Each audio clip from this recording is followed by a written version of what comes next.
বেগম খালেদা জিয়া হাসপাতালে চিকিৎসাধীন আছেন, নিবিড় পরিচর্যা পাচ্ছেন। ভাই আপনারা কথা বললে কেমনে হবে? আচ্ছা ঠিক আছে, আমি আর থামবো না তাহলে। আসসালামু আলাইকুম। বেগম খালেদা জিয়া হাসপাতালে চিকিৎসাধীন আছেন, নিবিড় পরিচর্যা পাচ্ছেন। ওনার শারীরিক অবস্থা ক্রিটিক্যাল, তবে স্থিতিশীল আছেন। উনি এখনো ফাইট করছেন। নিরাপদ দূরত্ব থেকে সব সতর্কতা মেনে আমার ওনাকে দেখার সুযোগ হয়েছে। উনি সজ্ঞানে আছেন, সজাগ আছেন। চিকিৎসক এবং নার্স যে ওনাকে নির্দেশনা দিচ্ছেন সেগুলো উনি ফলো করতে পারছেন। ওনার শারীরিক অবস্থা ক্রিটিক্যাল, তবে উনি ফাইট করছেন এবং দেশবাসীর কাছে আহ্বান থাকবে ওনার দ্রুত আরোগ্যের জন্য সকলে দোয়া করবেন। উনি দল মত সব কিছুর ঊর্ধ্বে উঠেই সব সময় ফাইট করেছেন, সহনশীলতার প্রতীক ছিলেন। আমরা এই মুহূর্তে চাবো যে সবাই দল মতের ঊর্ধ্বে উঠে, রাজনীতির ঊর্ধ্বে উঠে ওনার দ্রুত আরোগ্যের জন্য সকলে দোয়া করবেন। ধন্যবাদ। একটু আপনার কাছে জানতে চাই, আপনি একজন ডাক্তার, ডাক্তারের মানে চিকিৎসা বিজ্ঞানের ভাষায় ওনার শারীরিক অবস্থাটা কেমন একটু যদি বলেন সাধারণ মানুষের জন্য। ওনার শারীরিক অবস্থা ক্রিটিক্যাল, উনি নিবিড় পরিচর্যা পাচ্ছেন, অ্যাডভান্স ট্রিটমেন্ট পাচ্ছেন। তবে উনি ওনার অবস্থা স্থিতিশীল আছে, ক্রিটিক্যাল কিন্তু স্থিতিশীল, এবং চিকিৎসা চলছে। সকলের কাছে দোয়ার আবেদন থাকবে। সবাই দোয়া করবেন ওনার জন্য, আল্লাহ যেন দ্রুত সুস্থ করে দেন এবং আমাদের এই গণতান্ত্রিক উত্তরণের পথে ওনাদের যে লড়াই, সেই লড়াইয়ে যে গণতান্ত্রিক উত্তরণের দিকে যাচ্ছে সেটি যেন উনি নিজে দেখে যেতে পারেন, এবং যার কারণে ওনার আজকে এই পরিণতি হয়েছে।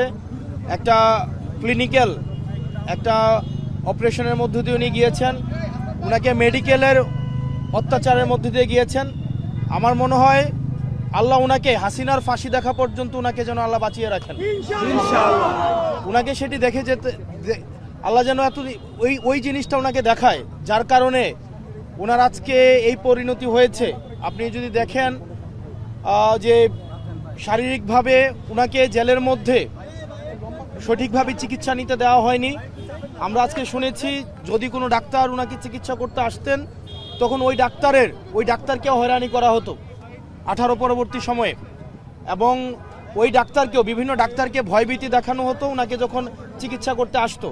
এভাবে ক্রমশ আমাদের বেগম খালেদা জিয়ার ক্রমশ স্বাস্থ্যের এই অবনতি হয়েছে।